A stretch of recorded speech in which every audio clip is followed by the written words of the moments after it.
નમસ્કાર મિત્રો, આ સાહિત્યિક પ્રસ્તુતિમાં સૌનું સ્વાગત છે. આપણે સૌ રોજિંદા જીવનમાં અલગ અલગ ચહેરા એટલે કે મહોરા પહેરીને ફરીએ છીએ. ક્યાંક સાચું હાસ્ય તો ક્યાંક સાવ બનાવટી શિષ્ટાચાર. આજે આપણે ગુજરાતી સાહિત્યની એક એવી માસ્ટરપીસ કૃતિનું વિશ્લેષણ કરવાના છીએ, જેણે આધુનિક માણસના આ બેવડા વલણ પર સીધો જ પ્રહાર કર્યો છે.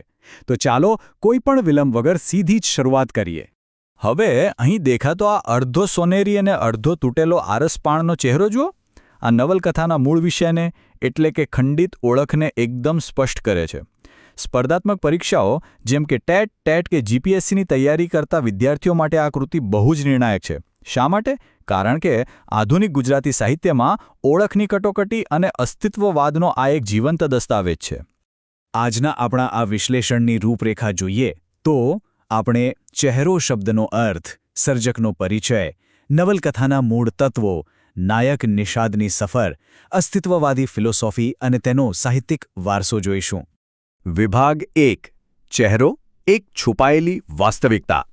અહીં સૌથી મોટો પ્રશ્ન એ થાય કે આ નવલકથાના શીર્ષકમાં ચહેરો એટલે ખરેખર શું? શું માત્ર ભૌતિક મુખડાની વાત છે? ના, બિલકુલ નહીં. લેખકે અહીં બે અલગ અલગ વાસ્તવિકતાઓનો ગજબનો વિરોધાભાસ દર્શાવ્યો છે. એક છે બહારનો સોનેરી ચહેરો, જે સમાજમાં શિષ્ટાચાર, યાંત્રિક સંબંધો અને પેલું બનાવટી સ્મિત બતાવે છે. અને બીજી તરફ અંદરની છુપાયેલી વાસ્તવિકતા છે, જે અસ્તિત્વના ખાલીપા, એકલતા અને ગૂંગળામણથી સાવ તૂટી ગયેલી છે. આખી નવલકથાનો મૂળ વિચાર જ એ છે કે આજના આધુનિક શહેરોમાં માણસ નથી રહ્યો, પણ સંજોગો પ્રમાણે બદલાતો માત્ર એક ચહેરો બની ગયો છે. વિભાગ 2. સર્જક પરિચય. આધુનિકતાના શિલ્પી મધુરાય. આ અદ્ભુત પ્રયોગશીલ સાહિત્યના સર્જક છે મધુરાય. એમનું મૂળ નામ મધુસૂદન વલ્લભદાસ ઠાકર.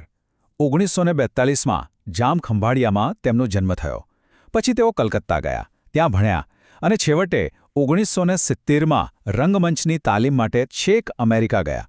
હવે વિચારો, એક નાનકડા ગામથી લઈને કલકત્તા જેવા મહાનગર અને પછી વિદેશ સુધીની આ જે સફર છે ને, તેણે જ એમના સર્જનને એકદમ વૈશ્વિક અને અત્યંત આધુનિક રૂપ આપ્યું છે. સાહિત્ય ક્ષેત્રે મધુરાયજીનું પ્રદાન ખરેખર વિરાટ છે.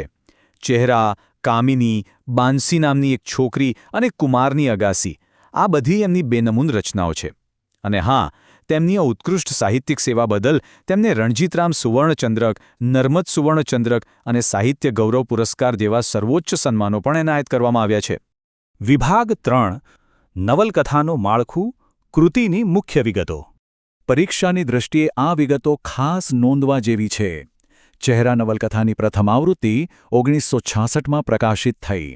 સાહિત્ય પ્રકારની દૃષ્ટિએ તે એક આધુનિક અને પ્રયોગશીલ નવલકથા છે. તેની પ્રસ્તાવના જાણીતા સર્જક સિતાંશુ યશશ્ચંદ્રે લખી છે અને લેખકે આ પુસ્તક બકુલાબહેન અને ચંદ્રકાંત બક્ષીને અર્પણ કર્યું છે. આપણે આગળ વાત કરીએ એમ તેનો મુખ્ય વિષય છે માણસની બાહ્ય અને આંતરિક વાસ્તવિકતા વચ્ચેનો સંઘર્ષ. પણ સૌથી રસપ્રદ વાત શું છે ખબર છે? આ નવલકથાને પ્રયોગશીલ કેમ કહેવાય છે? કારણ કે મધુરાઈએ વાર્તા કહેવાની જૂની પરંપરા સાવ જ તોડી નાખી. અહીં પ્રથમ પુરુષ કથન છે, એટલે કે નાયક સીધી જ વાત કરે છે. વળી પૂર્ણવિરામ સિવાયના બીજા કોઈ વિરામચિહ્નોનો ઉપયોગ લગભગ થયો જ નથી. આ વસ્તુ માનવ મનના સતત ચાલતા વિચારોના પ્રવાહને બતાવે છે. અહીં કોઈ સીધી સરળ વાર્તા નથી, પણ વિખરાયેલી યાદો અને ઊંડું માનસિક વિશ્લેષણ છે. વિભાગ 4. નિષાદની સફર, એક સાક્ષીની કથા. ચલો હવે વાર્તાના નાયક નિષાદને મળીએ. નિષાદ વ્યવસાયે એક ચિત્રકાર છે, પણ એની સૌથી મોટી ઈચ્છા શું છે? માત્ર અને માત્ર એક માણસ તરીકે જીવવાની. એ પેલા ગુજરાતી સાહિત્યના અમર પાત્ર સરસ્વતીચંદ્ર જેવો છે, જાતે રંગાયા વિના દુનિયાના રંગો જોવા માંગતો એક સાક્ષી. પણ તકલીફ એ છે કે દુનિયાદારી નિભાવવા માટે એને પરાણે પોતાના ચહેરા બદલવા જ પડે છે. આ નવલકથામાં સ્થળ બદલાય છે અને તેની સીધી અસર નાયકના મન પર પડે છે. એક તરફ નિષાદનું વતન દ્વારકા છે, જે ગ્રામ્ય છે, પરંપરાગત છે. હા, ત્યાં પણ થોડો દંભ તો છે જ. પણ બીજી તરફ છે કલકત્તા, એક એવું મહાનગર જે સાવ યાંત્રિક છે, જ્યાં કોઈને કોઈની પડી નથી. ભીડમાં પણ માણસ સાવ એકલો. નિષાદ આ બે સાવ અલગ દુનિયા વચ્ચે સતત પીસાય છે. કલકત્તામાં નિષાદની જિંદગીમાં ઘણી સ્ત્રીઓ આવે છે, પણ આ સંબંધોએ આખરે માત્ર ચહેરાઓ જ સાબિત થાય છે. જુઓ, સરલા માત્ર પોતાના પ્રશ્નો ઉકેલવા લગ્નનો ખોટો પ્રસ્તાવ મૂકે છે. ઋતુ નામની યુવતી માટે નિષાદ પ્રત્યેના પ્રેમ કરતાં તેની રાજકીય પાર્ટી વધારે મોટી છે. રંજના, જેને બહેન માનતો, એ જ મુશ્કેલ સમયે દરવાજા બંધ કરી દે છે. આ બધું બતાવે છે કે આજના સમયમાં સંબંધો પણ માત્ર સ્વાર્થ અને શિષ્ટાચારના મોહરા બની ગયા છે. વિભાગ 5 અસ્તિત્વવાદી થીમ્સ, ઓળખ અને અસ્તિત્વ. સંબંધોની આ નિષ્ફળતા અને શહેરની ગૂંગળામણ આપણને નવલકથાના સૌથી ઊંડા દર્શન તરફ લઈ જાય છે, જેને આપણે અસ્તિત્વવાદ કહીએ છીએ. અસ્તિત્વવાદ એટલે શું? બહુ સરળ શબ્દોમાં કહું તો, જ્યારે માણસને એવું લાગે કે આ મશીન જેવી દુનિયામાં એની કોઈ જ કિંમત નથી, ત્યારે પોતાનું અસ્તિત્વ કેમ છે એ શોધવાની એની જે તડફડામણ છે ને, એ અસ્તિત્વવાદ. કલકત્તાની ગીચતામાં નિષાદને એવું જ લાગે છે કે એ માત્ર એક સાધન બની ગયો છે અને એની અંદરનો માણસ ક્યાંક મરી ગયો છે. અને એમાંથી જ એક બહુ જ પાવરફુલ શબ્દ નવલકથામાં આવે છે, અવસાદનો કોટ્યાધિપતિ. મધુરાએ નિષાદ માટે આ વાપર્યો છે. અવસાદ એટલે ડિપ્રેશન કે ભારે ઉદાસી.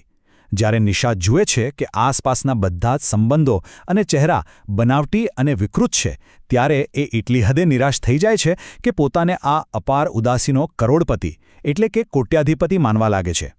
તો પછી આમાંથી બહાર આવવાનો રસ્તો શું?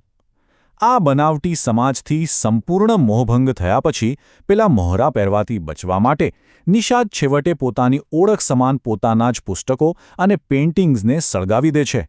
પોતાના ભૂતકાળને નષ્ટ કરીને એ સંપૂર્ણ એકાંત શોધવા સીધો હિમાલય તરફ નીકળી પડે છે. વિભાગ 6 સાહિત્યિક વારસો, આધુનિકતાવાદનો પાયો. જાણીતા વિવેચક ચંદ્રકાંત ટોપીવાળાનું આ વિધાન જુઓ.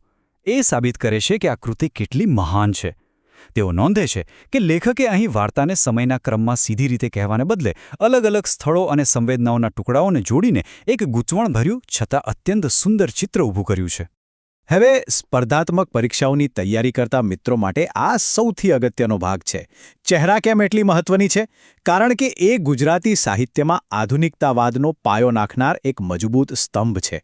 એણે સાહિત્યમાં મનોવૈજ્ઞાનિક અને અસ્તિત્વવાદી વિચારોને બહુ જ ઊંડાણથી રજૂ કર્યા.